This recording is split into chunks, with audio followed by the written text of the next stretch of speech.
legislative season launch party panel and, general party. There's some things to enjoy that in the back. My name is Lily Haynes. I'm going to be your host for tonight's discussion. I've been with the Clark Fork Coalition for about 10 years, and my role at the Clark Fork Coalition is largely on that education, community organizing, and community building side of what the organization does.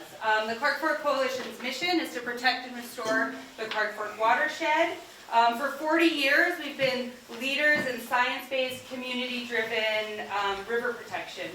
Science-based means that we are committed to applying the best available science to decisions that affect watershed health. And community-driven means that we wholeheartedly believe that we cannot achieve our mission without engaged and knowledgeable citizens working with us. So thank you all so much for being here to be that community-driven part of protecting and restoring the watershed. Before we begin tonight, we would like to acknowledge that all of our western watersheds are home to many different indigenous peoples and cultures, especially in this area where the Clark Fork, Bitterroot, and Blackfoot rivers come together. We're in the heart of the homeland of the Bitterroot Salish. And we would ask everyone here tonight to recognize that the topics we're discussing tie closely to the sovereign rights of those indigenous cultures and peoples, and that our indigenous cultures and peoples have incredible knowledge and generations of practice in protecting our watersheds. A few quick housekeeping items for you guys. Get comfortable. We do still have some seats interspersed in here. These are your friends. This is your river community, so feel free to squeeze in and find a seat. I know our staff, after a day like today, all were looking forward to a cold beverage. Those are available in the back of the room for you. There are bathrooms just down this back hallway on the right side of the hall. There's 2 of them. Please feel free to get up during the conversation, grab yourself a drink, or do what you need to do. Our big thanks goes to the Confluence Center for giving us this lovely space to hold these gatherings. They provide this free to nonprofits like the Clark Fork Coalition.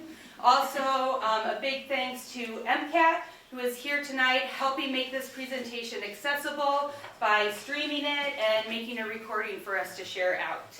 And especially, I've already said it, but thanks to you guys, thanks to our speakers for your commitment to engaging in these important watershed issues. A little bit of protocol and agenda for what we're going to do tonight. We have about 45 minutes of panel discussion queued up for our speakers tonight. During that time, we will kind of limit questions from the audience, but don't worry, we have a full half hour of time in our schedule to answer the questions that you guys might have. That should be enough time for about 1/4 of the questions and interest and understanding that we need to fill tonight. But we do have a significant amount of time for that. So let's introduce our panel. We're super excited to have these 3 speakers today. They are all deeply involved in the policy surrounding the protection and management of our watersheds. So we're in for a treat. We're in for some really good insight tonight. We are joined by Ellis Julin. Hello. Ellis is the Montana Public Radio's environmental reporter. She covers everything within the wide realm of environment, including wildlife, natural resources, climate change, agriculture. She covered the 2023 legislative session for Montana Public Radio. And you may have heard her contributions on popular programs like The Big Y, or covering important issues like river recreation if you tune in to that radio station. She has a master's degree in ecology from Utah State University and worked in wildlife conservation before becoming a journalist. We're also joined by Dirk Johnson, who is the Deputy Director at MEIC, another amazing policy advocacy organization. Dirk is the Deputy Director of MEIC, and as part of that work, he serves full-time as a lobbyist during the biennial legislative session. So he covers everything from water to mining to environmental decision-making, and Also, I have to pull this one up because he didn't send it to me in email, but that's okay because it's on our website. We're also joined by Andrew Gorder, who is the Clark Fork Coalition's legal director. And so he's been with the Clark Fork Coalition since 2017, he said, so about 8 years. And he works on everything from advancing and developing advocacy strategies, conducting water rights research. If you joined us at our last event in this space, he was one of our expert speakers on water rights. And before joining CFC, he ran the public interest, he practiced public interest environmental law in Montana and served as a water master for the Montana Water Court. So welcome panelists.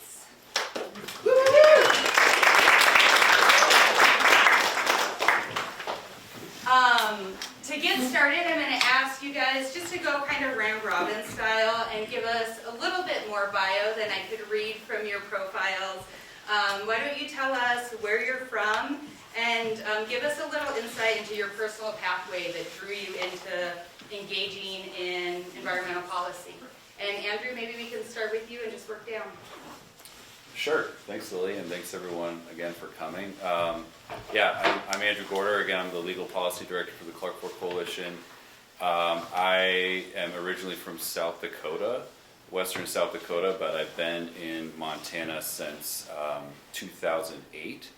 And I am happy to call myself, I guess, a first generation Montanan. I'm raising my kids here, and always had hoped to go to school and live in Montana. I had family here before I moved, and ended up going here to go to law school because I wanted to practice and live in Montana. So I went to school right here in Missoula. Durf and I were pretty close. I think he was 1 year ahead of me in law school, and did a few other things before I was lucky enough to be able to come back to Missoula and the Clark Fork Coalition, and kind of learn a whole new aspect of water. At that point, I'd just been doing water rights, and now I do all kinds of things: water quality, advocacy, still the water rights component for in-stream flow, and then some lobbying during the legislative session. So that's a little bit about myself. Me? Okay. I'm Ellis Julin. You've probably heard my voice. It might sound a little different than it sounds on the radio, so apologies for that. I've been told I talk differently. I try not to. I am originally from Utah and worked in wildlife conservation before becoming a journalist, and kind of did a lot of work at the intersection of nonprofits, universities, and then state and federal wildlife management agencies, and felt like there was really this need to have people that could communicate between all of those different groups and then actually disseminate that to the general public. So while I was getting my master's in ecology, I thought that I didn't have enough on my plate, and so I did a 180 and also became a journalist during that time. So started working at Utah Public Radio, and then moved into that full-time. Still draw on my wildlife management background often and my science background often, and get to kind of tell all these great stories and talk to all of these wonderful experts, and then synthesize that down into ideally like 1 to 2 to 3 minutes of radio. So, yeah. And again, my name is Durf Johnson. I'm the Deputy Director of the Montana Environmental Information Center. I was born and raised on the other side of the divide over near Bozeman, and have lived, fortunately, in Montana for pretty much all of my life, all over in different areas, and have been in this work really since college in various environmental causes. Diving in, working on different issues, be it on climate change or energy or water issues. I got an environmental studies degree from the University of Montana, and then tried to go out and work on other environmental issues, but it ended up being a really competitive job market. So I went back to law school and got a specialty in environmental law, and have been since that time working for MEIC. And I've been there about 14 years. I've lobbied for 8 legislative sessions now, and I can claim that I'm a 4th generation Montanan, but Something funny happened today. My friend Lance Forstar was testifying, and he went up to the podium after, all these Montanans get up with their chest puffed. I'm a 6th generation Montanan. He goes, I'm a 500th generation Montanan. So, it annoys me when people say that, and I love it that he did that. Thanks, Dirk. And so, audience, kind of the format that we decided on for our discussion today, largely what we're hoping to give you is information and background so that you feel like you have that base of knowledge to be active in this legislative session and to lend your voice where it's needed when some of these policies come up. So the format we decided on is kind of like a past, present, and future of Montana water policy. And so we're going to start looking at what we have, what are our bedrocks of water protection in Montana.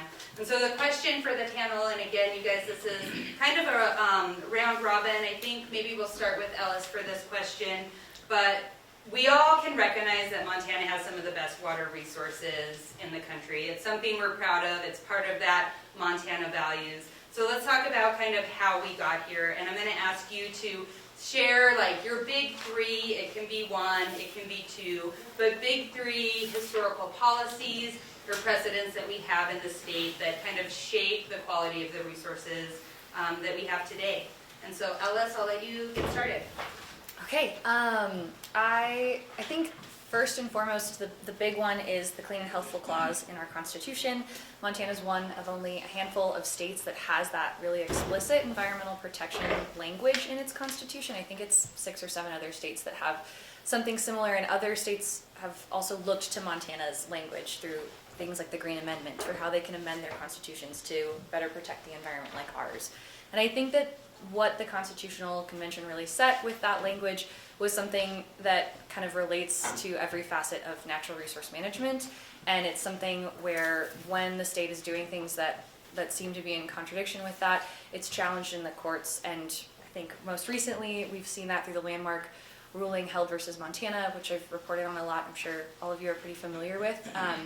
But now we have that Clean and Healthful Clause applies to a clean and healthful environment for present and future generations, but also that incorporates a stable climate. And I think that that's a really big point of conversation when we talk about all natural resources in Montana, water included, as we are living in this era of climate change, what that looks like and what that means, and how that takes shape. So that's kind of my, I would say, I guess, big one, and I think everything really ties back into that. And then the anticipatory part of the clause of that Constitution that's forward-looking. It's not just present; it's future generations as well, and what that means for how we carry out policy. At least in my reporting, I feel like everything ties back into clean and healthful in one way or another. So I'll go with just 1. That's perfect. That's perfect. That is the big one. Dirk, do you want to add on to that? Well, I'm going to say the Constitution is a big, big, big part of not just our democracy, but environmental protection, and certainly the environmental clause, the Clean and Healthful Clause, which is the right to a clean, healthful environment. But there's also other provisions in the Constitution that basically enable and further enhance that right, specifically a requirement that all lands disturbed by the taking of natural resources shall be reclaimed, and that the legislature shall provide for, the legislature shall provide for the protection and enhancement of this right and preserving of the life and the ecosystem in Montana. It's actually a very progressive constitution, like Ellis said, and it's pretty remarkable. And it also contains provisions that allow for citizen participation and right to know, which are really sort of co-equal rights when you're thinking about environmental protection.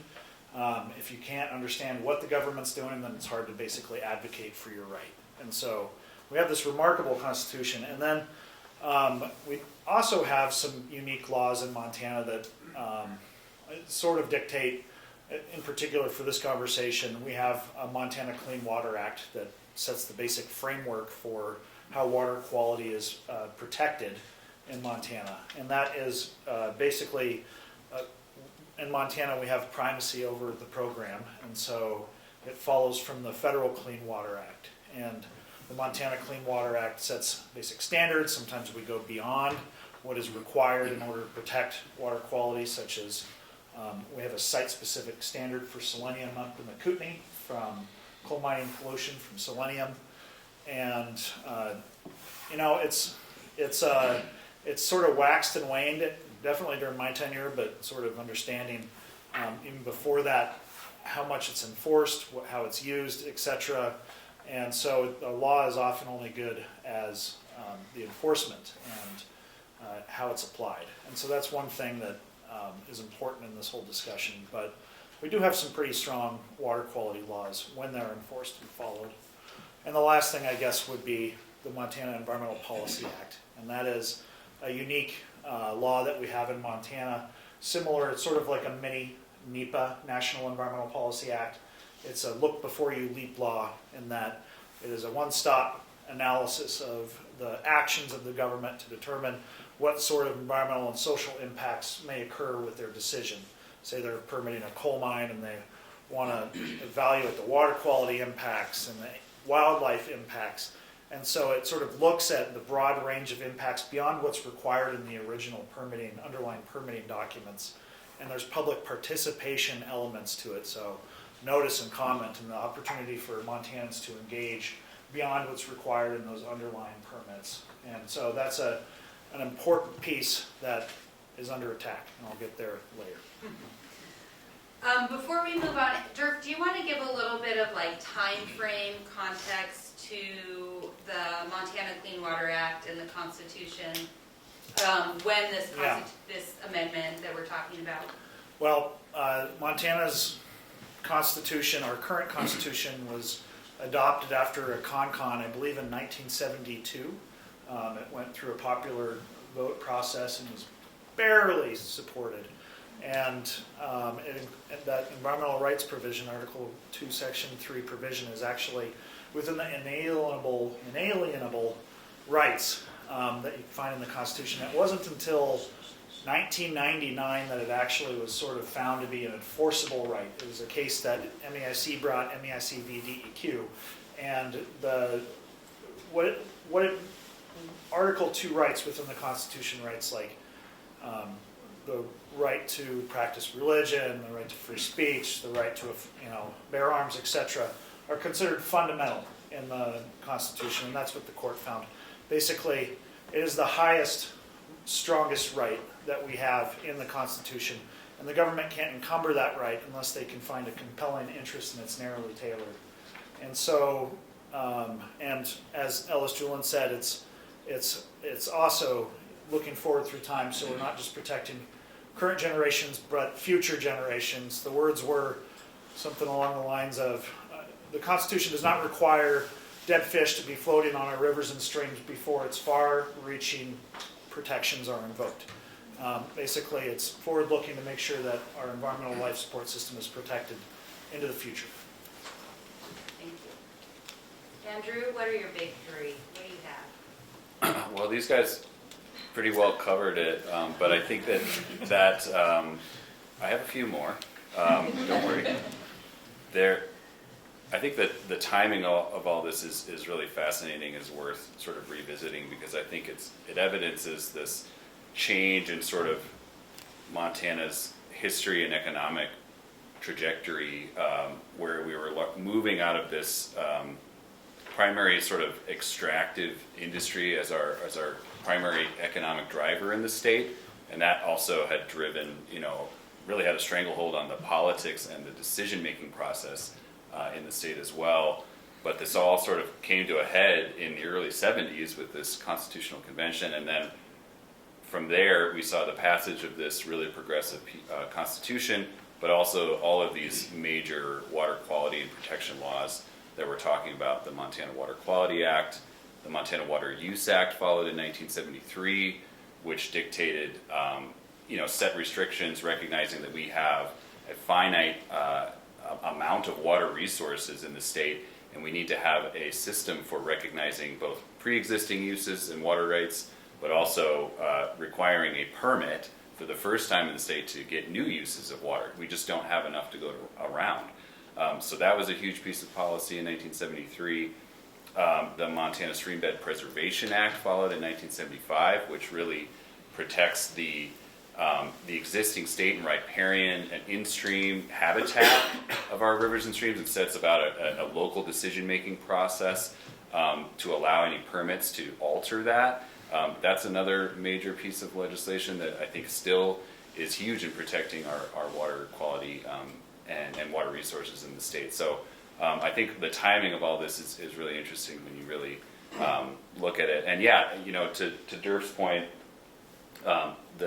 the implementation of our constitutional right, inalienable right to a clean and healthful environment didn't happen until 1999 when the court really looked at this, and it was within the Clark Fork Basin. It was a mining project that was proposed on the Landers Fork of the Blackfoot River, and there was testing showed that exceedances of arsenic were going to come from their initial testing wells, and that was all going to end up in the aquifer in the stream. It would have exceeded our non-degradation policy that was in the Water Quality Act, which says, and I quote, "Existing uses of state waters and the level of water quality necessary to protect those uses must be maintained and protected."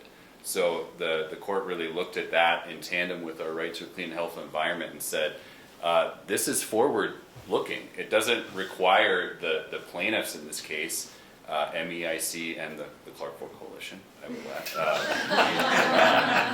it didn't require them to prove that the water quality had already been, or that the water had already been degraded in the Blackfoot and the Landers Fork. It said the evidence shows that it will be degraded, therefore this implements that constitutional right. So really, really groundbreaking legal precedent, and the court in the Held decision on climate change that was just came out recently looked to that precedent to find the same thing, that this is clearly when the legislature passed, or the Constitution was passed in 1972, that was meant to be forward-looking, and so they couldn't necessarily predict at that time greenhouse gas emissions and how that might impact that environment. That doesn't mean that it's not covered and affected by this constitutional provision. So I'll stop there. Perfect. So looking at the past of Montana's water protection, you really can't get away from that constitutional right that we have. And if you are not familiar with Montana's current constitution, it is a fascinating look and a fascinating insight into like the fierce, independent, progressive, collaborative nature of our state politics.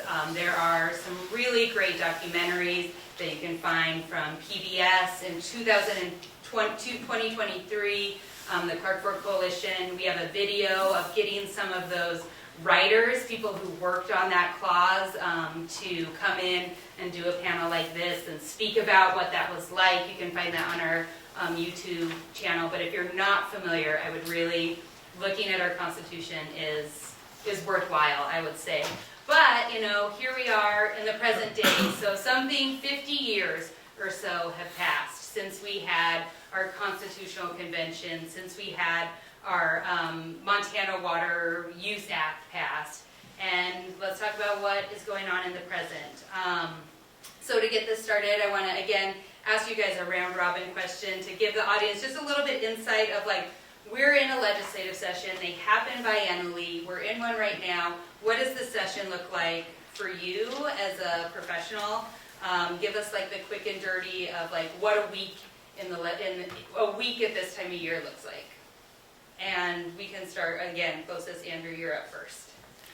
Sure. Well, I have this is, I guess, my third legislative session that I've covered for in my role for CFC, and I have the privilege of being a part-time lobbyist. So I register as a lobbyist for CFC and participate heavily in the session, but I'm not there full-time. I'm not up at the Capitol every day like Durf, boots on the ground. And so as I approach the session, it's very much working as much as I can during the interim when we have a year off to work on policy proposals that might, track stuff that might hinder or harm water resources within the Clark Fork watershed, or proactively work on pieces of legislation that can be introduced and kind of have that work done, hopefully, beforehand.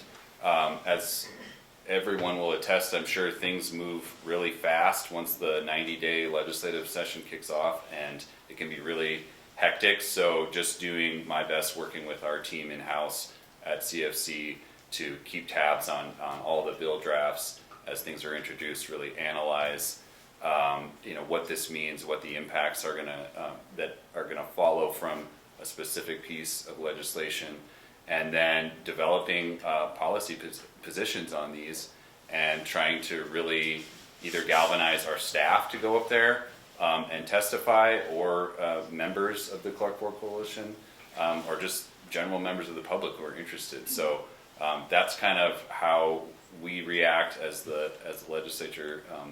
The wheels start turning and stuff starts flying really fast. So it can be pretty crazy, but I will say it's not nearly as crazy as being there in person every day for the entire 90 days. Again, I'm sort of lucky to be a part-time, because it's a lot. And Alice, why don't you take it next? And your role is very different than the role of Durf and Andrew during the session. So this is my second legislative session. I was in Helena, in the building day in and day out. Yes, very fast and furious for those 90 days. Montana Public Radio's office is in the basement of the Capitol, so also just like very, very dark in terms of light, which I don't miss. But my beat is the environment, and like Lily said when she was reading my bio, that encompasses a whole lot of things. So really what my job is during the session is keeping tabs on legislation that has large implications for the environment. And since I'm not covering solely the legislative session, that looks a lot more like kind of putting together bundles. I'm working on a story right now about legislation that is being brought in response to the Held decision. Not to perpetually talk about the Held ruling, but it's a big topic of conversation. And so thinking about people that are out working their day jobs and then driving home at the end of the day, or home cooking dinner, listening to public radio when our news broadcasts are on, what do those people need to know? Like what does the general public need to be aware of that's moving through the session? And so maybe I'm covering things when they're first introduced in committee, if there's a tremendous amount of public opinion, both for or against a piece of legislation, or maybe I'm waiting until it's on the floor or it's getting amended in one house or the other. And keeping track of those sorts of things. And then a lot of calling and pestering lobbyists and different groups that are for or against a piece of legislation to understand why. If Andrew's put together, why the Clark Fork Coalition is supporting a given bill, and there's a different group that's against it, I'm talking to both of those groups. I'm trying to understand kind of who's involved, the sponsor of the bill, that lawmaker, why do they want to see this thing passed? Why do they think this is necessary? What are the agencies saying? What is the governor's office saying?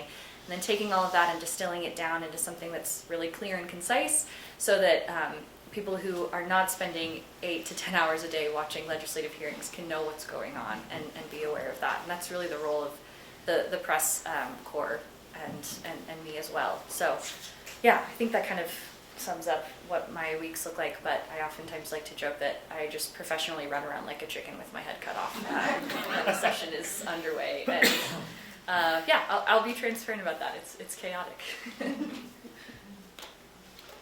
I guess my job up there is to try and achieve good environmental outcomes at the end of the session. And lately it's really been, if nothing bad happens, nothing bad passes, or nothing too bad passes, that's a celebration during the legislative session, which is setting the bar pretty low, but it's a fairly hostile environment and not necessarily interested in a lot of environmental protection related issues, unless it's something like trying to repeal a law that's in the way of something, etc. So on a day-to-day basis, I'm basically up in the Capitol every day. I'm having conversations. I'm trying to influence legislators to vote a certain way, and I do that primarily. I don't have the budget to wine and dine and take legislators out to steak dinners, so it's relationships, and it's being a credible person that shows up with facts and knowledge and tries to persuade them. It also is leaning on a lot of other people who have better credibility in certain areas or better knowledge. Like I always call Andrew and ask him, what's my position going to be on this bill on water rights, for example, because he has understand it, he read it, etc. And will often defer to a lot of other people. We have a large group of organizations that are part of what's called the Conservation Working Group, which is a coordinated effort to make sure that all of the different environmental bills are covered. Right now I have 700 bills in my tracking sheet, and that's way more than I've ever had, and way more than I could ever handle. And so a lot of it's about triage and being able to know where you can make a difference, where you can't. And it's also not really necessarily thinking about how can I stop this bill or get a good vote. It's thinking about what its actual implications are as well as its legal vulnerabilities down the road. And so if we think that a particular bill may be unconstitutional or otherwise illegal, we'll try and lay that record during the legislative session for a later legal challenge. Similar to Andrew, we love it when our members come up. Nobody wants to hear from me anymore in front of committee hearings, but people who show up, just average citizens, that's the most effective person up there. And so we do lobby days and try and encourage our members to come up and testify and try and persuade legislators as well. So. Perfect. Durf, you mentioned this position that we're in of kind of trying to stop bad policy from happening, and that's our success. That's where we're finding our wins. I wonder if you can give us just a little bit more about kind of the trends in policy and in attitude that you see impacting water policy right now. Maybe who some of the players and the realms of thought are that are shaping the tone of the policy we see. Yeah, I don't want to be too doom and gloom, because there are places where we are advancing positive things, in particular around clean energy legislation, for example. There are some proactive things that are happening, but water has been a pretty difficult arena for the past decade and a half, and I think that a lot of that is related to what is perceived in the legislature as overregulation that's stifling the business climate, that's stifling development, etc. And so there's it always seems to be a proposal for some sort of reduction in environmental protections for water one way or another. And lately it really has come out in terms of land use related policies. There's obviously and justifiably so a really big concern over housing in Montana and development. And that has sort of come into the legislative discussion as well. We have a bunch of red tape that we need to get rid of, including thinking about how this particular development may impact surface water. So let's exempt, these developments from having to go through review, or this subdivision.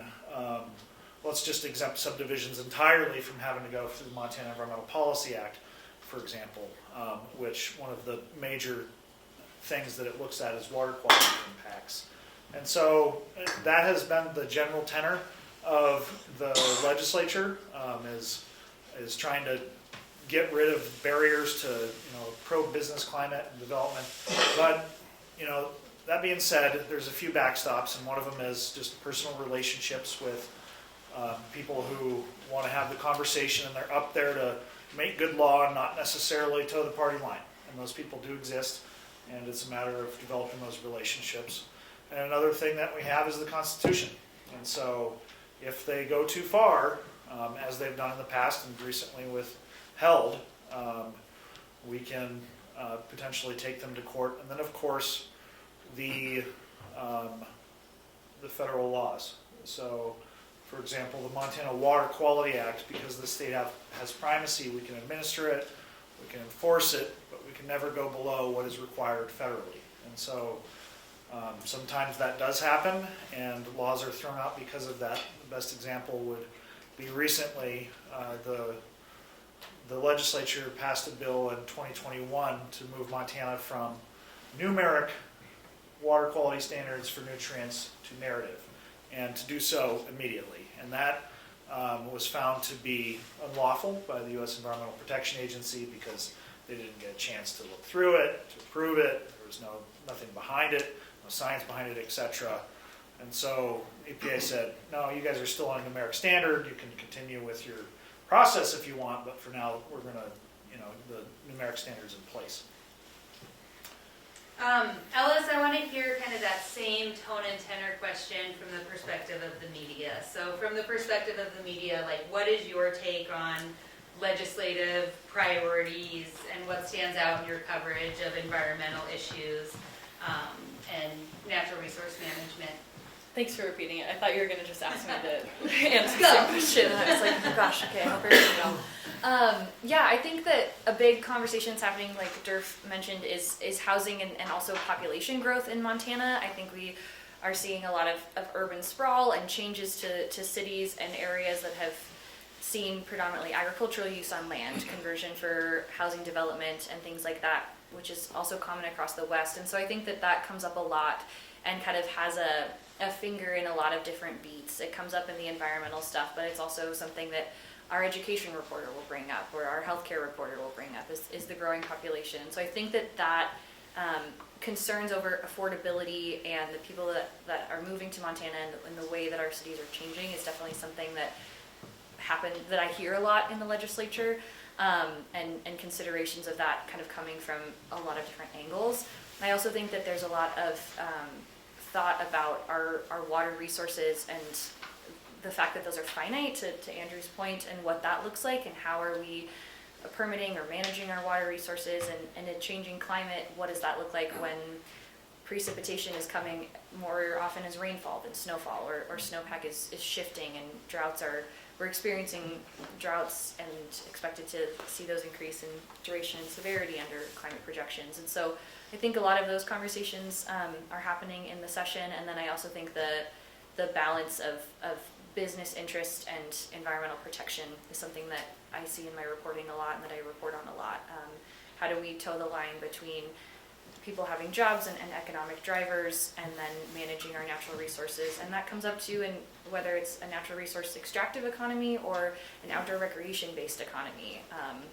It's no big secret that people love to be outside, and that also puts pressures on our rivers and our forests and everything else. And so figuring out what that looks like and how to strike that balance, I think, comes up a lot in and out of the session.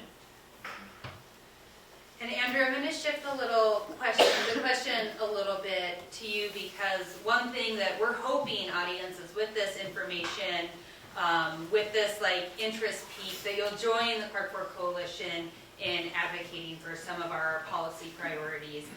So Andrew, your question is a little bit different. With this interplay of policies around growth and development in water, and agriculture and water, recreation and water impacts, can you talk a little bit about how we approach legislative priorities and which policies we do or do not focus and engage on during the session? Yeah, absolutely. So I think something that Durf said earlier really rings true, or has rung true in my experience. That once you're a lobbyist and you're in front of committees a lot and the legislators a lot, they kind of get tired or weary of your presence and your constant I'm standing up to oppose this bill, and so they sort of just tune you out. And so I think it's very important. It's been important for the Clark Fork Coalition to be strategic in how we invest our time and resources when something is impacting water resources. We have to look at how does this specific policy proposal fall within our mission. If it's within that scope, we're absolutely going to engage on it, but we need to be strategic about how we engage so that we can have that sort of maximum efficiency with our limited time and resources, because we don't have a full-time lobbyist. So that means, unfortunately, there are a lot of issues that are tangential to water, energy policy, climate policy, land use, and I will say land use is one that we're having to engage in more and more lately, because that's just the shifting nature of Montana. right now. But yeah, so there are things where we'll have to make a decision, and sometimes it's a pretty hard decision. We're not going to fully engage on this. We're going to leave this to other groups who are experts and really understand and have the relationships to be effective on this bill. And we're going to focus on water.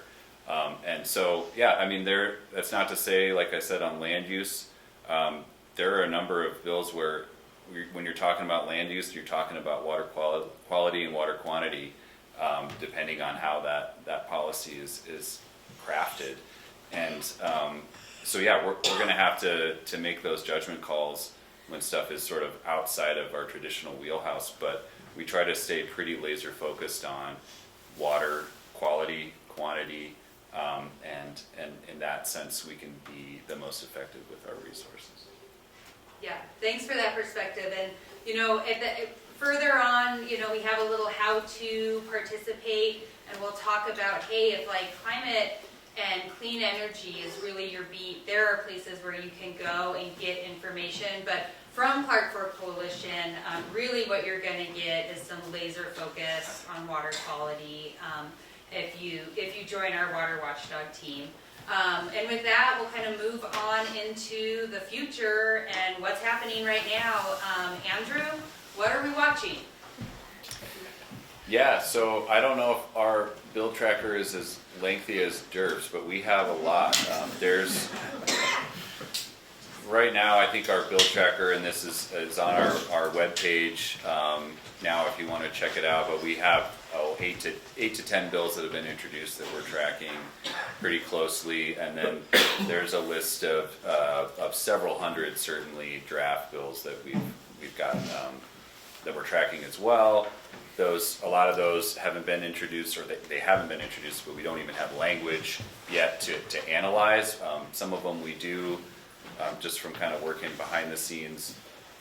But there's some good stuff. It's a mix. There's some good stuff and there's some bad stuff. So there's some interesting policy proposals that I think are quite good that will impact our ability to use water rights for in-stream flow. That's something that we do within the restoration side of the Clark Fork Coalition, is we actually lease and sometimes purchase water rights and go through a state process to convert those from a traditional use, most of the time it's agricultural irrigation, and use it for in-stream flow. So there's a bill that's related to waiver of adverse effect that I think is good, which means anytime you make a change like that, the state has to consider how this change in use of water could impact someone's existing water rights. In some cases, we would like to have other water users put their hand up and say, this is not going to affect me, so you don't have to do that analysis. And that's not true of every change we do, but in some cases it is, and it's just a tool that we want to use. I think that one's pretty good. There's another sort of new short-term water leasing bill that I'm trying to flesh out, whether it's good or bad at this point, but that's a tool that we're certainly interested in to respond to things like climate change and flash drought, which we're seeing occur more frequently in our basin and all across the state of Montana. Another one I'll note right now, because it's been introduced, that's pretty exciting, is House Bill 256. This is a bill that I worked on as part of a stakeholder group during the interim. This is a bill that implements the budget or gets into the budget side of things, which freaks me out, and usually I don't want to have anything to do with that. But this creates a new, it's called the Montana Water Trust. It creates a new state special revenue account for water development, and it seeds, it's a trust fund, so it seeds it with money from the general fund. It's an appropriation of around $100 million. And then it does not spend that money, but it requires a portion of the earned interest from that trust to go to fund water storage pilot projects. This is something that in our working in in-stream flow, literally every stakeholder who's involved in water, recognizing our finite resources, the impacts of drought, climate change, everybody's interested in more storage. And sometimes that means traditional headwater storage, things like reservoirs. Sometimes it means new things like aquifer recharge, groundwater storage. So this creates a pool of funds that can be used specifically for these water storage pilot projects. We have a couple in the hopper that we would love to get some funding behind, and there's a lot of existing federal funding for that type of work, but not a lot of state resources kind of put behind water storage in the state. So that's a really exciting one. And then I'll mention exempt wells. That's another one that we're tracking very closely, exempt well policy. Exempt wells are outside of that permitting process. They're meant for de minimis or small domestic wells. It's meant to allow for those wells to be drilled outside of the permitting process. So other water users, again, there's no adverse effect analysis there. So this is a controversial use of water in the state. There's no analysis of impacts to existing water rights, water resources. There's no notice to other water users when people are drilling one exempt well, or sometimes up to 50, 60 exempt wells for a development project. This is something that the Clark Fork Coalition has been engaged on for decades now, and there is a bill that came out of this stakeholder working group that I think is a pretty good piece of policy and really gets a handle on how exempt wells are being exploited to deplete our groundwater in the highest growth areas of Montana. So we're talking about Missoula County, Bitterroot, Lewis and Clark County, around Helena, the Gallatin Valley, and portions of the Flathead. This piece of legislation is a compromise bill. There are some things in it, to be quite honest, that make me uncomfortable, but we were willing to make some compromises to really get a handle on, again, these problem areas. And the bill, as it exists currently, is one that CFC is supportive of. We're going to monitor it pretty closely, though, because these bills can get hijacked once they're introduced. The good stuff can be kind of taken out or amended, sometimes replaced with things that will make the problem worse. So we just need to be really vigilant about that bill. So I'm hesitant to say all out right now that it's going to be a game changer. But that's one that we're tracking very closely. And then, of course, anything that impacts water quality, non-degradation policy is one that we've heard might be, there might be some draft bills to kind of weaken those provisions of the Water Quality Act. And then nutrient policy as well, kind of waiting to see what happens there. But that's generally what's on our radar right now. And if you want some more information, I would check out our bill tracker. Andrew, you said we have about 8 bills on our bill tracker right now. So those are bills that we have language for that are starting to move through the legislative process. And how many do we have that we're waiting that are generally revised Montana water quality laws?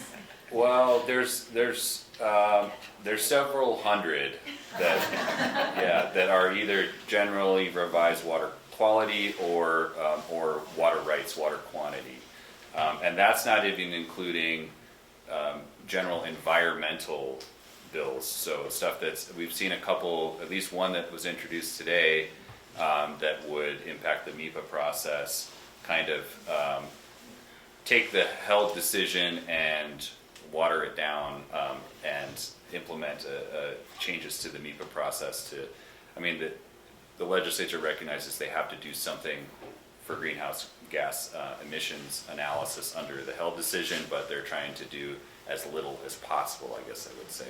So there's a lot of stuff like that too that could potentially impact water resources that we're going to track. We're just I feel like especially this week, and Durf, you can weigh in on this because you get to go next on biggest threats and biggest opportunities, where we're just starting to see this rapid pace, and it's building and it's building. The first week we're kind of getting oriented, and we're starting to see these bills get language and get introduced. So Durf, you're up next. Biggest things that you're watchdogging. Yeah, well, I guess I'm one of 4 people in our office that work as full-time lobbyists, and I really focus on mining, water, the judiciary, MEPA, constitutional considerations. I have a colleague, Nick, who really focuses on clean energy and transmission. colleague Laura, who really focuses on land use, traditional subdivision, zoning, growth planning, some sanitation review, and then my colleague Ann Hedges, who really is the boss of all of us and tells us what to do and manages a lot of fossil fuel stuff, oil and gas, and I work with her closely, air quality stuff. So my overall list is all of our bills, but I'm just going to touch on a few here. I've been spending an inordinate amount of time on judiciary related bills because there is a big fight between the legislature and the judiciary over the powers of the two branches, and well, it's really legislative created.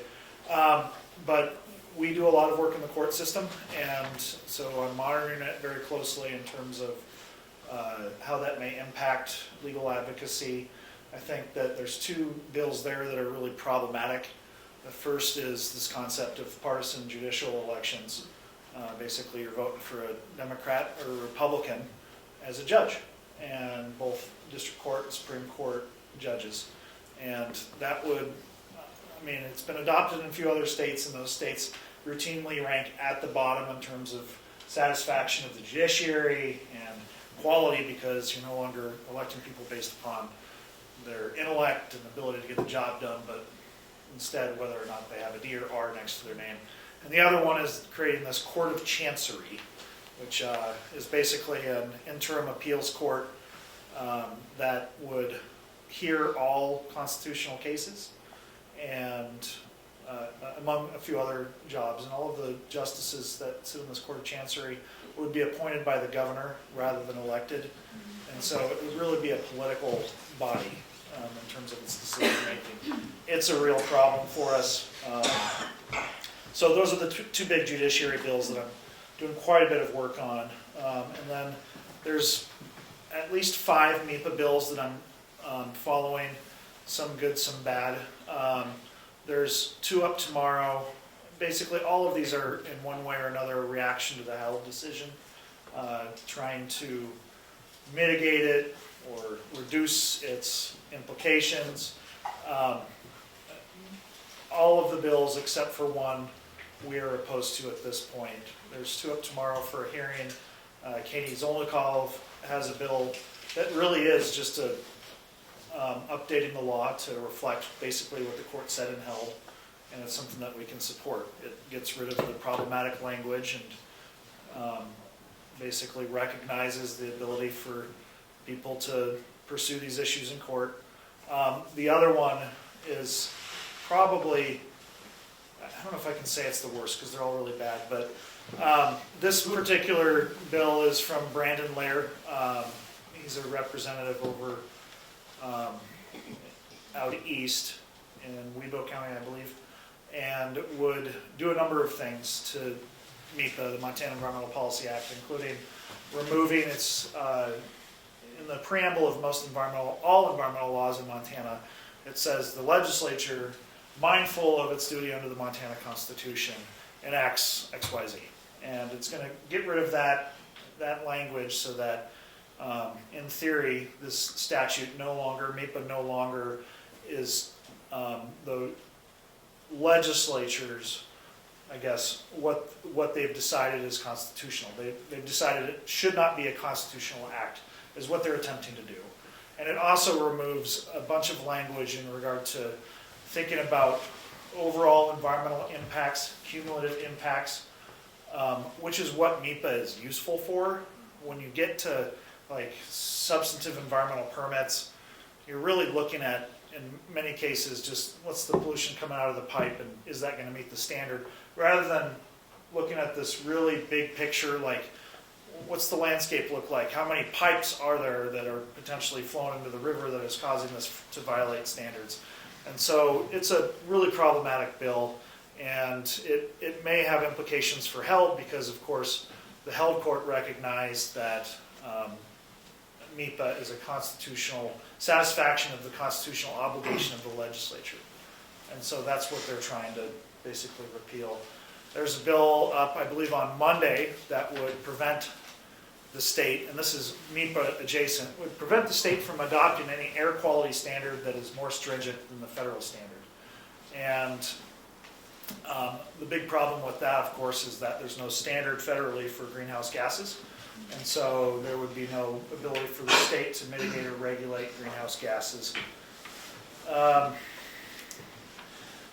another MEPA bill that basically restructures it, there's this whole argument over substantive versus procedural. Is MEPA only a substantive document? You just go through the process, it informs, it's a procedural process. You just go through it, it informs people, but it doesn't really have any teeth to it. Or is it substantive? Are there actual, like if the DEQ fails to adequately analyze something, is that a problem? And it tries to further make it really just a procedural document, a paper exercise, as I like to say, and that would be unfortunate for all various sorts of environmental projects. This morning we had a bill, speaking of land use related issues, it was called the Private Property Protection Act, and it comes from what are sort of every session there's what we call a takings bill introduced. In the Constitution there's this requirement that you can't take land without just compensation, and it really is focused on if you put a pipeline or a road through somebody's property. But there's also a concept called regulatory taking. So you pass a law that says, well, you can't have this industrial facility within city limits or basic zoning requirements, right? And what those takings bills have done is said, well, this property is now lost value, and the government should compensate me for the diminution in value associated with this. This bill's a little different. What it basically says is that local governments and the state cannot pass land use related regulations unless they are related to health and safety, and unless there's a compelling interest and it's narrowly tailored and there's no alternatives associated with it. And a lot of those are legal terms, but basically health and safety are two of the three that local governments now consider, which is also, the third one is general welfare. And so we're getting rid of a big group of things that we think about, like wildlife impacts, for example, water quality as it relates to wildlife, architecture considerations, cultural considerations. The tribes came out this morning opposed to the bill. So all of those will no longer be something that we can consider in zoning, subdivision. There's a big list of those considerations.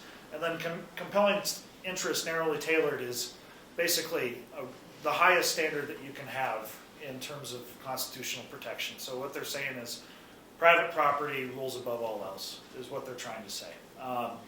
And that's problematic in terms of just basic sort of zoning subdivision considerations. And I don't think there's anything as contentious as land use. And so what this will result in is litigation.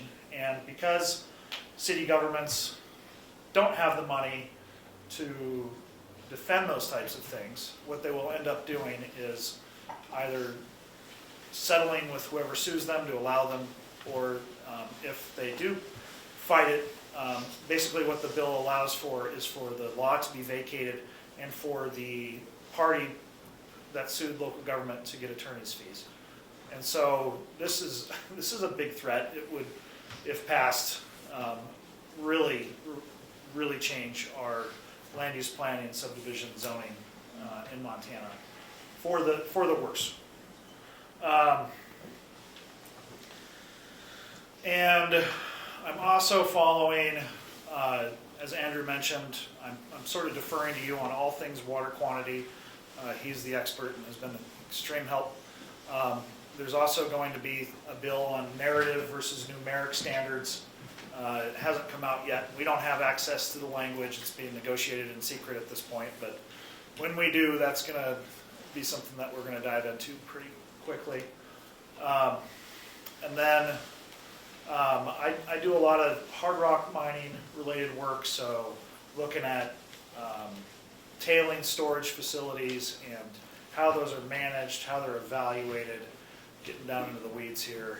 And another thing that is definitely going to come up this session, I've been guaranteed that it is critical minerals. And so right now at the federal level, there is a lot of interest in mining for what a lot of folks are calling critical minerals. These are elements that are necessary for modern day society, for clean energy transition, cell phones, etc. And there's both an inadequate sort of supply, if you believe the narrative, in the United States in terms of mines, and we are dependent upon China and Russia for a number of these elements. And so there's this interest in basically bringing that mining and sourcing into the United States through either weakening environmental laws, which is what they did at the federal level through something called Fast 41, where you can have your projects expedited through the NEPA process, or through incentives. And so I'm told that there's going to be some sort of critical minerals incentive bill coming up later in the session that I'm going to be working on, that I'm pretty concerned about, because critical minerals are, those particular mines are some of the most toxic places on Earth. They're often radioactive, and they have some pretty extreme impacts. And so if we're going to invite that type of mining, we really need to be sure that we have stringent environmental regulations associated with them. Thanks, Dirk. I don't want to impinge too much on the time for your questions, but we did have a little segment in our talk today to talk about, okay, we heard about all these bills, how can you guys get involved? And I'm just wondering, has anybody ever went to Helena and testified? Do we have some of those brave souls in the audience?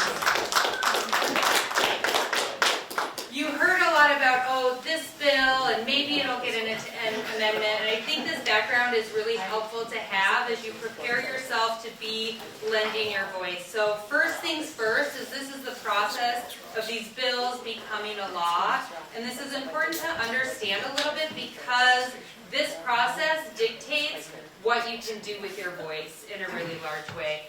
As a bill moves through this process, the more steps it has, the more opportunities there are for you to weigh in. So we start with these bills getting drafted, introduced, and then referred into one of our legislative bodies, either the House or the Senate they go to. Most of the water policy that we see comes through House Natural Resources or Senate Natural Resources. So one thing you can do to get ready to add your voice is just know that these are when these committees are meeting. And like this is a time when I might be ready to pop onto my Zoom or to make the trip to Helena. I'm going to fly through this, so there's a lot of information on here. We won't get through all of it, but one thing we will do is make it available to you. So if you signed up for our Water Watchdogs, if you haven't done that yet, you can do that right at this table over here, and we'll make sure that we get this information into your hands so that we can leave plenty of time for questions and kind of fly through it right now. Bills are drafted largely working with legislators who have some power in their body. And special interest groups, whether that be government agencies who have a policy challenge, NGOs, industry representatives, they're taking their ideas to these legislators in power to draft bills. They're introduced and they get sorted into one of our legislative bodies, the House or Senate. There they go into these committees. Like I said, Natural Resource Committee is where we see most of the water bills come out. And while a bill is in committee is one of our most powerful times to lend our citizen voice to influence the decisions that are made about that bill. This is the time where you can go to Helena and get time on the mic testifying in person, where you can testify remotely, that is going to be over Zoom, or where you can even submit written testimony to these committees. After the bill is heard in committee and that testimony is heard, the committee is going to take an executive action to either pass that bill on. They can propose amendments at this time, or they can kind of table bills. And tabling bills, and a lot of times, is effectively the death of that bill. A lot of times we see things tabled, and that's kind of the end, the last we hear about it. After committee, if that bill is passed, that bill goes to the general legislative body, and it goes to like the floor of the House. During this time, there are a couple different readings and votes on that bill to pass it along. The second reading is when there is debate and discussion and questions asked about that bill by the entire legislative body. So this is the time where you're contacting your representatives directly. And if you don't know your representatives, I put up the representatives for Missoula County up on here. And I put them up there because I wanted us all to recognize that these are more than names that we maybe saw on our ballot or signs that we maybe saw in somebody's yard in October. These are members of our communities, and they might also be names that you recognize because your kids are in school together. So our representatives are members of our community, and we should not be afraid to contact and reach out to them and express our concerns or express our support for things that are happening. While a bill is on the floor, that's the time that we're reaching out specifically to the legislators who represent us.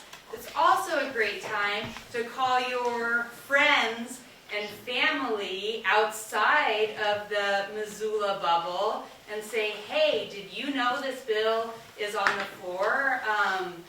Here's the reasons that I think it's a great bill, and you can contact your legislator. And that ripple effect of kind of bringing these things into the frame of consciousness of our friends, our families, and our relatives, that can be really powerful, especially when things are in that greater legislative body.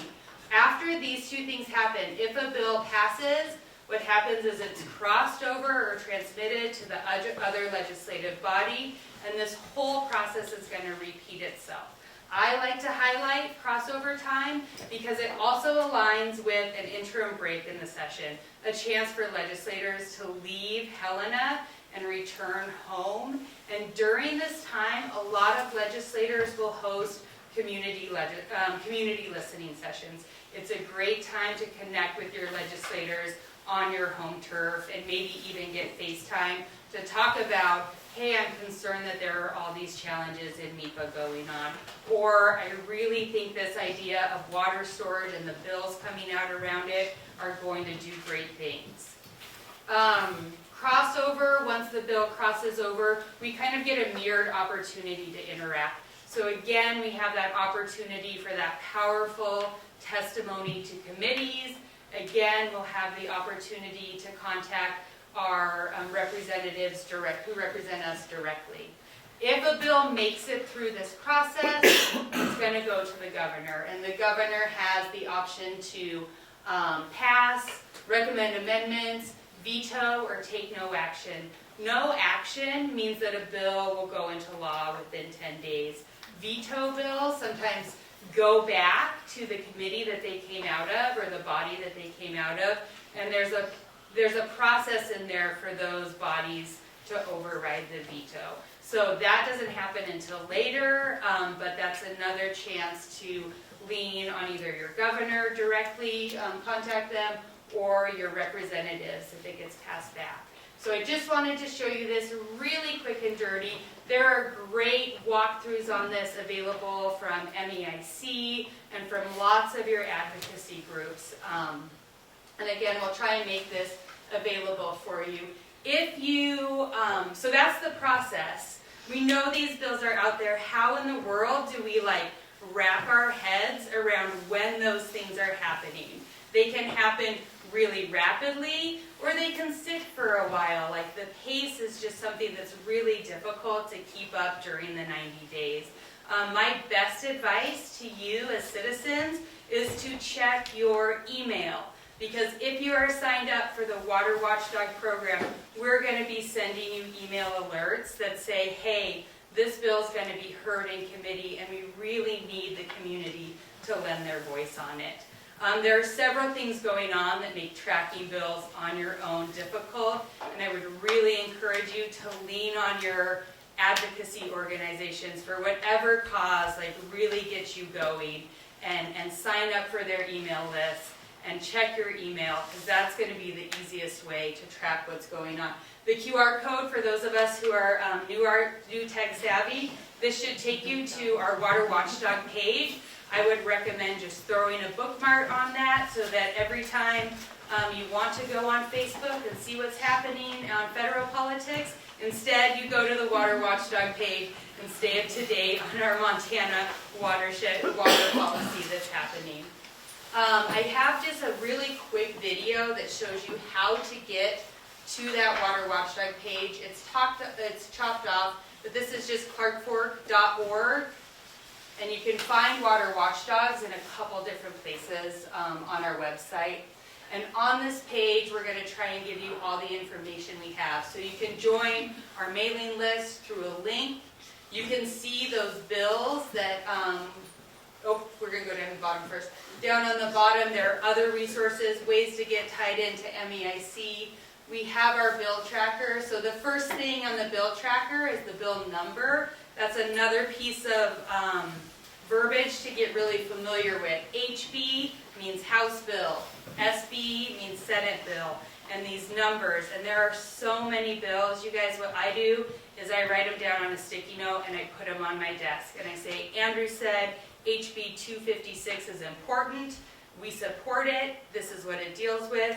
And now I can remember every time he goes, oh my God, SB is blowing up. Like, I can remember what he's talking about. Through that bill tracker, you can access kind of like where that bill is. Oh, it has a hearing coming up. You can tell that they haven't voted on that first reading. There's bill text. There's AI summaries. All of the bills are summarized in AI now. It's kind of weird. I'm not sure what I think about it. But a lot of information, you can kind of click around. I would encourage you, if you want to be active, to take some time and just familiarize yourself with this. Again, being informed is like the first step to being effective.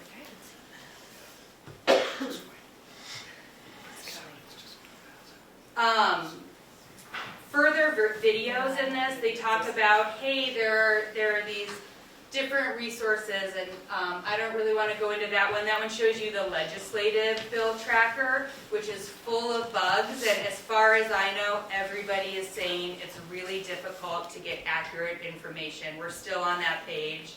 We're not sure the bugs are going to get figured out. Fingers crossed they do, but another reason to use your advocacy organizations over the legislative website bill tracker.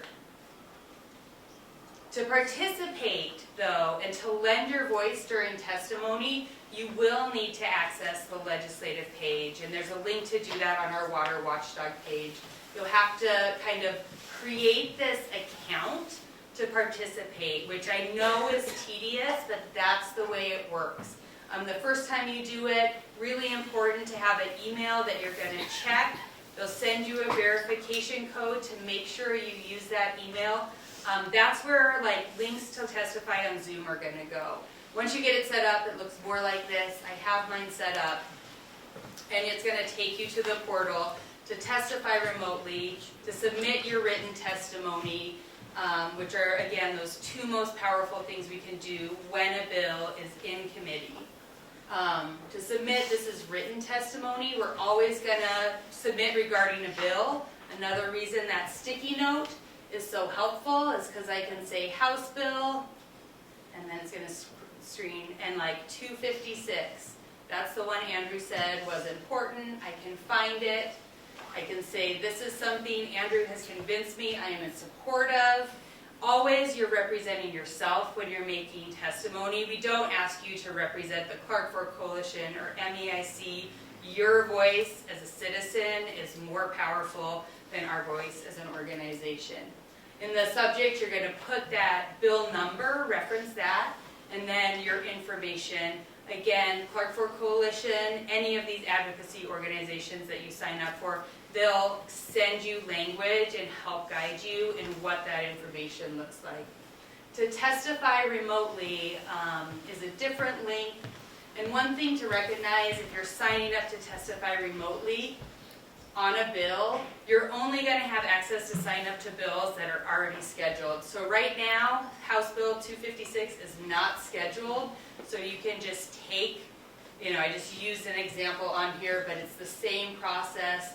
Sign up for the time, put your position in there, who are you representing, and we always ask you to submit your testimony in writing as well. The reason for this is that there are situations where your Zoom goes down, or there are technical complications, there are timing complications where testimony gets short. So if you submit it in writing, we know that it's going to reach those committees. The general, contact your committees, you can use that to contact your specific legislators, to contact your committee, but it's important to note that this is a testimony. It can be used in combination with testimony, maybe in a powerful way, but it's not a comment that's going to go on the public record. Along with this portal, I think we can't stress enough that there's power in getting out from behind the keyboard, right? We have a lot of keyboard warrior going on in our society right now, and your actual voice, your actual presence can be super, super powerful. So if you feel like you are somebody who wants to join that brave group who raised their hands and has went to the Capitol and testified in person, what we'll ask you to do is let us know that, and we are more than happy to work one-on-one with members of our community to help prepare them, help give them the courage and support them in testifying in person. Another way to get out from behind the keyboard is to call your legislators. It's not going to be public record, but you can call and leave a message for the committee and it gets handed to them. So that's another way to kind of get out of the normal computer doldrums that we're in and really connect with this legislative process as a real person with a heartbeat, right? I'm going to stop this there. At the end of our Q&A, if you have interest or if you have questions with those, please come up to us and ask them. Please send us an email and say, I heard this and it wasn't clear. Please spend some time on our legislative website and let us know. Again, we're kind of using new technology on it. So look at it and let us know, hey, this is what I'd like to find on your website. Hey, this is the questions I have that aren't answered in the resources you have. But with that, I want to turn it back to our audience because I'm sure that you've heard some things and I'm sure you have some specific questions. And we can just go ahead and pose those to our panel. Any questions right off the bat? Let's go in the back right here. Yeah, I had a question about the status of the Smith River mining permit and what laws may be at play that could protect the Smith River from being destroyed by mining. The status of that mine is that it's fully permitted and they could start digging tomorrow. At this point, unfortunately, our legal advocacy and everything before that, all of our organizing, ultimately did not convince the powers that be, the Department of Environmental Quality, that in the Supreme Court that the mine was permitted incorrectly. And so we are at the end of the road in terms of that litigation. That being said, we maintain an interest both in sort of bird dogging the mine, making sure that if they are going to be mining up there, that they do it in a way that mitigates for impacts. And they like to say that they're going to comply with all the stringent environmental standards, so we'll hold their feet to the fire on that. And then in terms of containment, watching for any amendments to their permit if they expand, and potentially if the politics improve at the national level down the road, trying to get a mineral withdrawal for the federal lands that the mining company has acquired a mining claim for, to sort of contain things.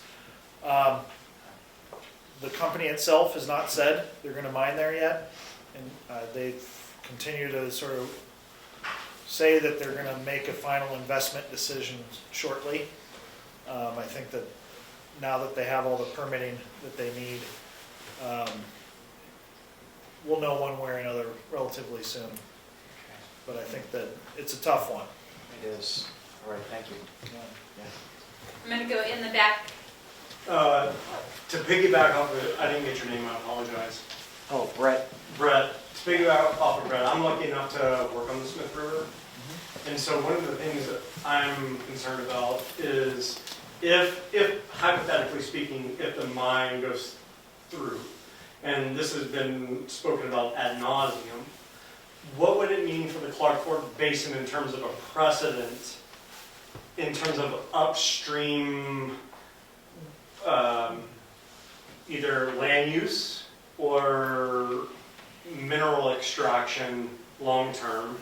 And my second question would be to the other parts of the panel would be the pulp mill and the retention pond and the current lawsuits going on with that. Where are we at with that? So, one of the reasons that we fought that mine so hard is because it is proposed in the headwaters, and in particular in an ore body that's likely to generate acid mine drainage. And that's what caused so many problems for the Clark Fork Basin. And that's really our major concern, that we don't want to see a repeat of that one way or another, that we want to protect that area. So it's on the other side of the divide, but it's the same old story. And unfortunately, with mining, we are a bit of a captured state, especially these days in terms of the mining industry having a lot of weight and the ability to get permits at this point. And so, implications, this is not something that we can solve at the legislative level for some time. This is really, if there are issues, it needs to happen on a project-specific basis in terms of fighting projects or negotiating for mines to do a better job, etc. It's really where it puts us. I could add to that too quickly, because there's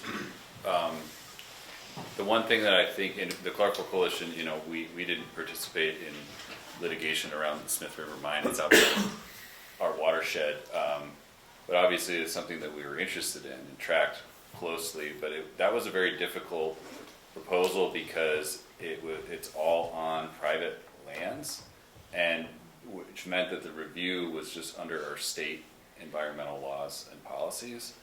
Whereas if you have mining projects proposed on federal lands, it implements additional federal laws and standards, things like the Endangered Species Act. And some of those are equivalent to our state NEPA process. We have a MEPA process, but some of them are different and implement more regulations, more restrictions, additional considerations for threatened and endangered species, all of that stuff. So I think for projects, like we're tracking in the Clark Fork Basin, things like the Sheep Creek Mine and the West Fork and Bitterroot, that's a different ball game in terms of permitting.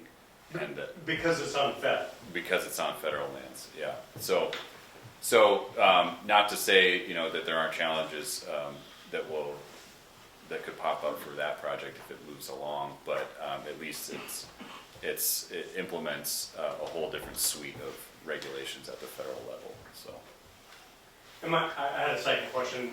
It was in regards to the pulp mill. Sorry, and then I'm done. oh, it's Smurfit Stone. Yes.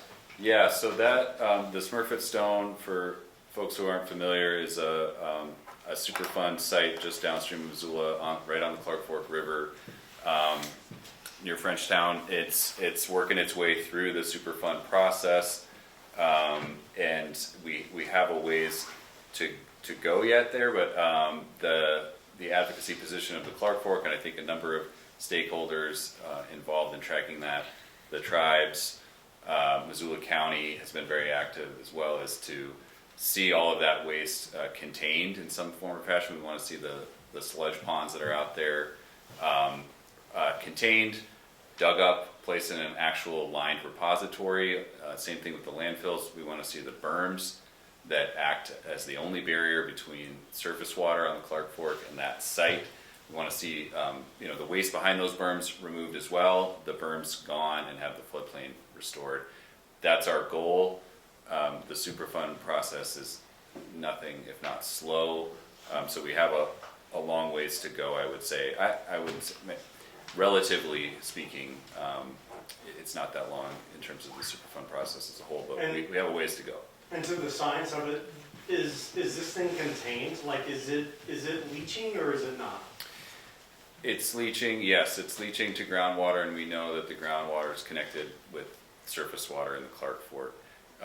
The extent of that, the connection between the site and the river there's still some open questions. And so additional data is being gathered. Missoula County and others were very adamant that they want more data collected out of the site to inform the EPA before it makes the final decision. So that's ongoing.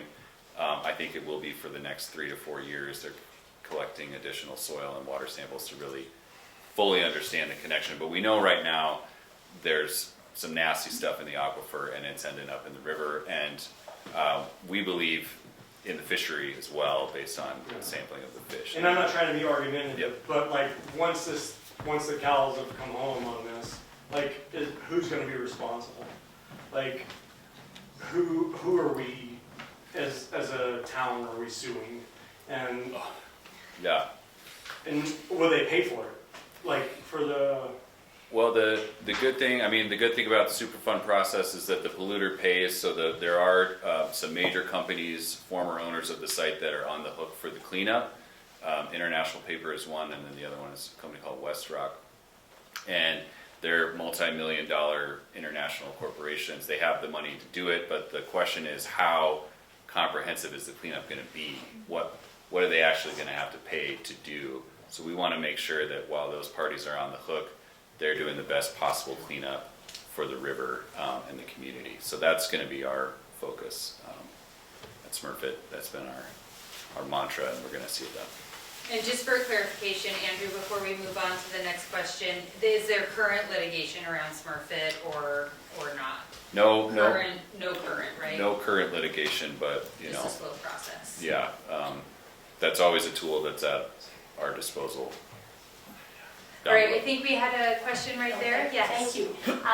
Jan Swanson, and I'm president of the Flathead Lakers, and I want to applaud the Clark Fork Coalition for holding this forum. I think it's wonderful that we're looking into the future, and with that said, I've been a Montana resident for 500 years. So, with that said, today was really a tough day for nonprofits. And with that said, apparently there's a hold until February 3rd, but with that said, and your reference as far as narrative and metrics and EPA standards, and Montana being at the top as far as in line, if I'm understanding correctly, under EPA, what happens to our standards in Montana if that is totally thrown to a different sphere? I'm super concerned, and I think that all of our different agencies need to work together far and wide, because it's something I want for the future for all Montanans. So can you address that as far as future and that outreach? Worse water quality. I mean, that's what it comes down to. So the difference between a numeric and a narrative standard is numeric is something you can measure, quantify, see it coming out of a pipe, and basically say, you need to meet this standard, polluter. Whereas a narrative standard, you have a stream body and you look at a whole host of different criteria to determine whether or not that particular stream reach is meeting beneficial uses, whether it's fishable, swimmable, drinkable, and you determine that based upon a whole different range of criteria, including macroinvertebrates and microinvertebrates and water quality related concerns, etc. And the problem there, you know, it sounds fun, sounds kind of sciencey, but the problem is, one, it's really difficult to enforce in terms of, is this stream meeting beneficial uses? Two, it's really difficult to monitor for, and you have to be out on the land monitoring constantly, and so it becomes really expensive. And unfortunately, we don't believe in funding environmental, our Department of Environmental Quality and environmental regulations just in general in Montana. And so what it will result in, as far as I'm concerned, is really lax enforcement and ultimately worse water quality for rivers and streams. So whether or not it complies with the U.S. Environmental Protection Agency's standards in the Clean Water Act, that's an open question, because there have been, in very limited circumstances, the Chesapeake Bay comes to mind, these narrative type programs that have been accepted, but they've been very robust. And I don't think that we can have the same thing demonstrated to EPA here in Montana, although we're heading into a completely different administration with completely different considerations in politics. So I guess that will be the next step after this legislative session. Thank you. Yeah. Does anybody else have follow-up on that? You know, this is a question for those of you who aren't aware. There was executive action today that froze all federal funding, which is a large part of how a lot of our NGOs get the work done on the ground. We had questions come through from our panel before, you know, as people were registering about our federal backstops to changes in Montana water policy and relying, as we have in the past, on some of those federal backstops to changes. This panel had a great kind of take on it when we got together ahead of this. Does anybody else want to weigh in on state policy, federal policy backstops? I mean, at this point, our state policy almost feels like business as usual, which is different than what it feels like when we look at the national arena. I mean, I think the only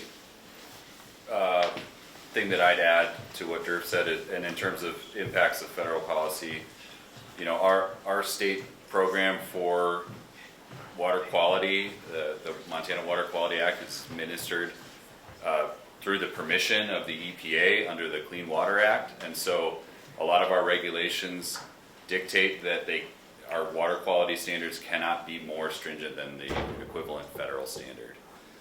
And so if the federal standard changes or is reduced, it's quite likely that our state water quality standards will be reduced commensurately. So that's definitely a concern, and I think we want to do everything that we can to say that Montana has a specific, you know, our quality of life and our economy and everything else depends on the quality of our water resources, and we're not going to settle for less than that, even if the federal standards do change. So that's going to be our goal.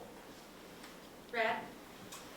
Along those lines, and I think you guys talked about Montanans puffing up for whatever generations. You know, I think Montanans pride themselves on two things. One is doing really hard work in bad conditions, and the other is having like super awesome environmental resources.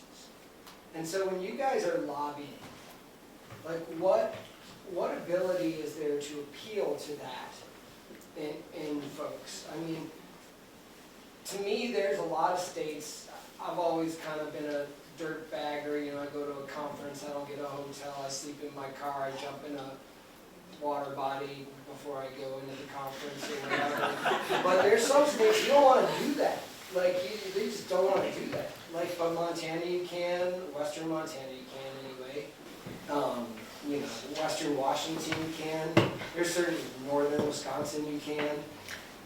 Like, to me, that's part of appealing to the roots of like who people identify in whatever state they're in. Like, we really value these core principles, not just because there are regulations that are enforced on it, but it's something that we pride ourselves on. Is there the ability, because legalese it's kind of splitting hairs, but is there ability to appeal to these people who are making the judgment, saying like, you don't want to take that away from your kids. At the same time, you're saying, well, X plus Y equals Z or whatever. I mean, how does that work in the work you guys do? I'll jump in quickly. I want to hear what these guys have to say, but I think absolutely that is,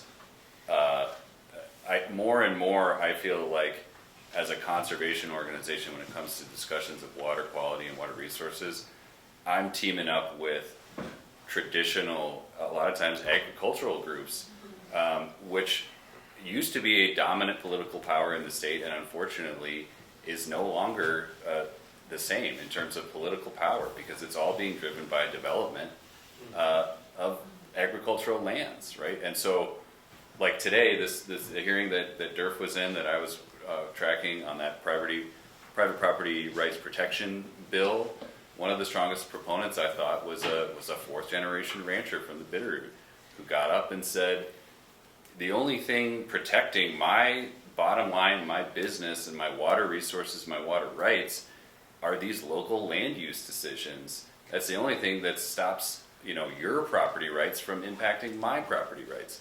So why would I ever give that up? And I thought he was extremely effective in saying, I'm all about private property, but where do yours end? Where do your rights end and mine begin? It's a very compelling individual piece of testimony that I think that should sway the committee. In some cases it doesn't, unfortunately, but yeah, absolutely. I think that's a really powerful rhetorical tool. Did you say like I was a proponent? Did you really know opponent? Oh yeah, sorry, yeah, not a proponent, opponent. Sorry. Sorry, fact check. Yeah. I'll correct the record, please. Well, and another thing a lot of people don't realize is that Montana's so purple. You can talk about giving out the white hats or black hats and cowboy days, or these days red hats and blue hats. And Montana's always been very purple and independent that way. And I think that has a lot to do with what we can do as a grassroots community, is get out there and not look at people based on what hat they're wearing, but appeal to what they really value and connect, and bring those connections we share together to point out why we're voting this way or why we're promoting this legislation over that legislation. And I think that's part of, I don't know how to dovetail that in with the work that you guys do there in the Capitol, but I'd like to hear any comments on how we can help you or what you guys need or anything like that. Sign up for our list and offer to basically engage, because we have a broad membership base and we hit them up all the time. Ranchers, farmers, outfitters, etc. Often the messenger matters a lot more than the message up at the legislature. So, that rancher, for example, is the perfect person that you want to have speak to folks on those issues. Or if you're dealing with a water quality issue, you can have an outfitter show up and say, this is my business that you're talking about, and appeal to some of the values that the people that you're trying to convince, basically. Which is why I started off with, I'm not the best person to be up there and talking to these people. It's often our membership base. We have lobbyist training days, and we can do a quick plug here. On Thursday, we have our lobby day. You can come to Helena. We're going to have another one in February where you can come. You get a lobby training where we'll teach you all of the different issues, how to lobby, like the techniques, and then we'll go up to the Capitol. We'll have some lunch with some legislators. We'll connect you with your legislator. You can go and testify on a bill in the afternoon, and then go home. And I really enjoy doing them, and it's a way for you to understand the process and to actually have a hands-on experience. So those are on our website. So cool. I mean, I'm sitting here thinking this is a full-time job times 2. Do you sleep during these 90 days? I'm sure. There's no way you do. Yeah. I do. I'm getting better at this, so I can just sort of shrug things off. So in the interest of time, we're going to let our panelists kind of wrap up. I see there are other questions, and again, just like we are an open resource, please send them to us.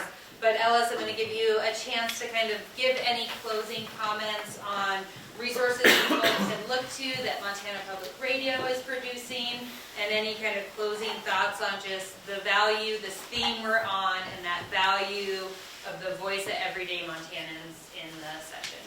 Sure. Yeah. I'll give a shameless plug of my own, I guess. Then, we are listener powered reporting. We view ourselves as part of the community and a public service in the journalism that we do, and I take that really seriously when I'm looking at my day and thinking about what committees I'm going to listen to. I'm trying to think, what do people want to know about, need to know about, care about, and a lot of the reporting that we do is informed by feedback from our listeners. So at the start of next month, I'll be launching a big survey where you can basically kind of, like when you're driving on the highway and you see those truckers, it's like 1-800 how's my driving? It's like 1-800 how's my reporting? So if there are things that you want to hear about that you're not seeing in MTPR's environmental coverage, or specific legislation that you're really interested in, you can reach out to me or anyone else on Montana Public Radio's staff. You can see all of our contact information along with headshots, emails, phone numbers, quirky bios on our website, and let us know what you're thinking about and worried about, or what's really confusing about some policy that you don't want to spend 10 hours diving into. I do, or if I don't, I can get psyched on it pretty quick. So I'll give that plug. There's so many great resources for getting involved with the legislative session, and on our podcast, The Session, kind of an inside look at what's going on in the State House each week.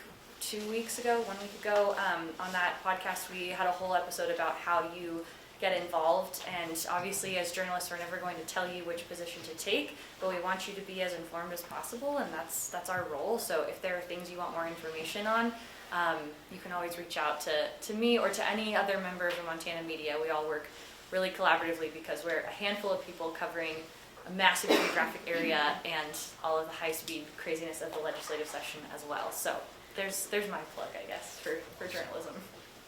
Thanks, Alice. Andrew, any closing thoughts on the value of our Montanans, of our constituency speaking up?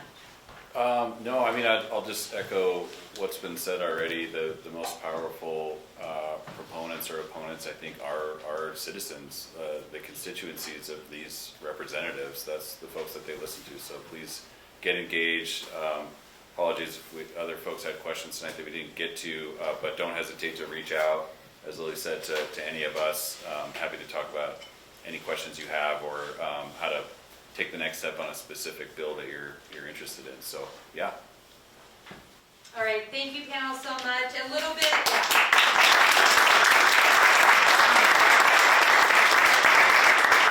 And just the last shameless plug for the Clark Fork Coalition.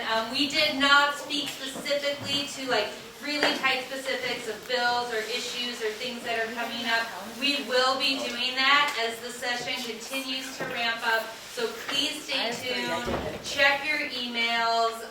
MEIC is doing the same thing. And so you guys took the first step, getting informed, getting connected here, and we'll be looking for your faces in the next couple of weeks as well. If you have special interest, come find me or any of our staff who are in the room afterwards, and we're more than happy to take your contact information and follow up one-on-one with you about what your interest is. So thank you to the audience. Thank you so much for being here tonight. Nice job.